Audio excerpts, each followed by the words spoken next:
What's going on, everybody? This is Afro Think Tank. Today, I come to bring you the news that Africa is one generation away from the takeover, from complete and total takeover. Let me tell you why. All right. If you have not been paying attention, which I know most of you have not, right? The politics in Africa has been rapidly changing as younger politicians who had to deal with the consequences of the European puppet masters destroying and ruining their countries for their own personal greed. The younger politicians who had to live through that are now becoming politicians themselves. The ones who were directly affected through no fault of their own because of uncle, all right? Old uncle, all right? They're now, the ones that were activists that were being told to shut up, that were being shot at, that were being hit with water hoses, right? That were being excommunicated. These guys are coming back to their countries and they're getting involved in politics. And because we have these things called camera phones, more politicians are being held accountable for their hypocrisy all over the world, right? All over the world, there's an adjustment happening, right? Even in America, there's an adjustment happening. Same thing, because we got our nasty old uncle politicians here who do exactly the same thing, right? But in Africa, it's happening on a massive scale, and the speed at which it's happening is unprecedented, right? Because you have a massive continent with massive amount of people who've been suffering, right? So out of all those billions and billions of Africans, there's gonna be a few who say, you know what, enough is enough. I'm not gonna take this anymore. I'm gonna get in politics and I'm gonna get involved and I'm gonna change the situation because I'm tired of uncle, huh? So, and the uncle who's been living off the European fat hog, getting old. Uncle getting old. Now, uncle got a lot of power still, right? Uncle got a lot of power. Uncle been in politics for 30, 40, 50 years, right? If you look in America, look who really got power. Congress, right? And in the Senate, look who got power. All them old uncles, right? Who've been in politics for 20, 30, 40, 50 years. They literally die, you know, on the seat. They die and then you replace them. That's how old they are, right? They're old. These guys are like 70, 80 years old. And in Africa, a lot of these corrupt leaders are old. They're not even functioning correctly like they used to, right? So the younger politicians who are tired of the crap, who never even known equality, who never known anything other than blatant corruption, they're taking over politics because they're tired, right? Look at the Kenyan president, right? Look how young he is compared to most of the presidents, right? He's the most about that life president in Africa right now, right? And we got the Rwanda president, we got the Ghana president, we got Julius Malema of South Africa. Look at the ages of these guys. They are not my generation, but they're like my dad's generation, right? Because we're talking about uncle. Uncle is my great grandfather's generation. We talking about great granddaddies, all right? Great granddaddies that don't know nothing, that ruined Africa because they decided being puppets is much easier than fighting, you know, the powers that be. But you see the new generation of African, they about that life. They don't care because new generation of Africans, they understand what they have. They understand what they got. They understand the value of themselves, right? So they're making changes. And think about black people, we trend on each other. No matter what kind of black you are, whoever's doing something trendy, the rest is gonna do it, all right? So Pan-Africanism is a trend, and it's trending hard on the continent. Whether some people in America don't know, right? Because a lot of African Americans in America, despite how advanced we are, despite how much access to the internet and all that stuff we got, they're just a bunch of village folk. We got a bunch of village folk that don't know nothing out of their city. They don't know nothing out of their state. They don't know no politics other than the politics that come on TV, on TV every 2 to 4 years. They don't know nothing. They're about as knowledgeable as some freaking tribe way out in the rural area of some random African country somewhere that didn't develop. That's how knowledgeable they are. But they have internet.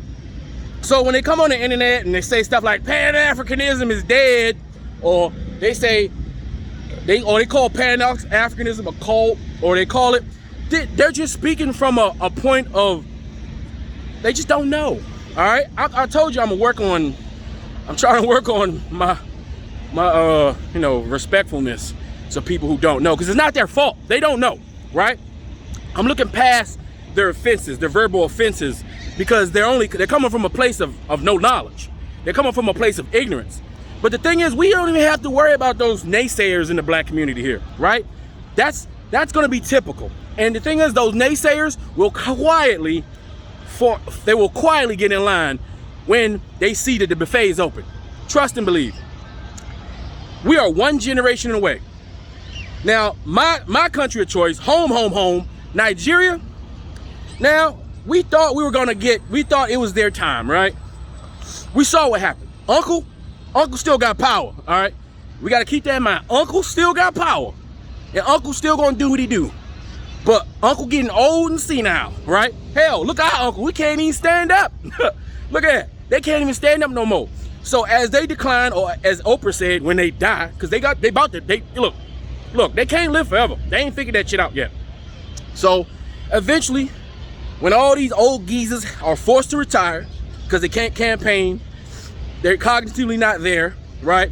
When they're done fighting each other for the jello and the salad, right? That's when the young gun's gonna take over, right?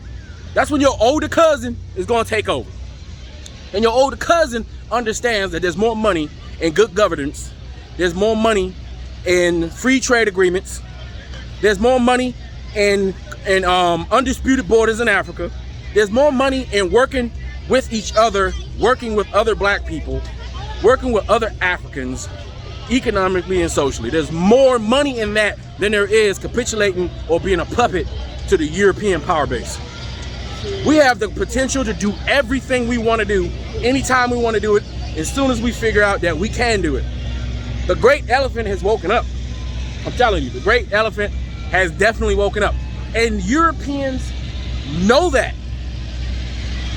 Asians know that. They know we're one generation away. Hell, Japan is damn near one generation away from disappearing altogether. They can barely run their country because they ain't got enough people. All right? Italy, they're almost one generation away of not being able to run their country. You got European countries in an existential population crisis. All right? Existential population crisis to the point where they can't even run essential functions within their own government. They need immigration. But here's the thing. They want immigration from people that look like them. The problem is, every other country, right, that got people that look like them are having the same problem. And ain't out near one of these European countries trying to give up any of their citizens for any other European country, all right? And then last time I checked, Europe is pretty small. So, I mean, if you really look at that map and you realize how small it is, you're like, God damn, it's pretty small. Ain't never been that many of them in the first goddamn place. They tricked us in making us believe that, right?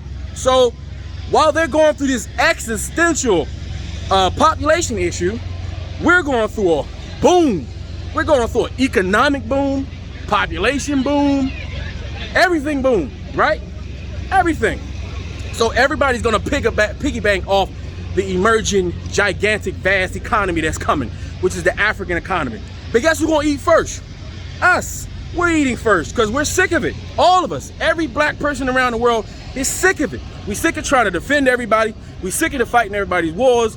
We sick of being representing different parts of their governments without getting any accolades. We're sick of going to the Olympics and representing their goddamn countries, right? Where they praise us while we're playing, but when we get off the field, we back to being monkey and nigga, banana eating mofo. We tired of that shit because we don't actually have to take it. We don't have to take it. That's the thing about it. We know we don't gotta take it. At one point, we were scared, we were afraid, we didn't know, we were discombobulated. But not anymore. Not anymore. Not at all. So we are one generation away. So I employ all my Pan-Africans out there, right? Hey, step it up. Step it up, all right? Step it up. And don't even worry about the dudes that, they don't know. Look. They don't know. But they will know. And when they do, they're gonna be pulling your pants leg. Just try to come along. We not black folks are. So let's give those ones that don't know, let's give them the benefit of the doubt. Let's give them some grace. Let's give their ignorance some grace, right? Let's work on the things that we're working on. Let's keep pushing as hard as it is for us to do that, because we still gotta push and live in the systems that we live in, pay our daily bills, go through the personal traumas and tribulations that we have as individuals.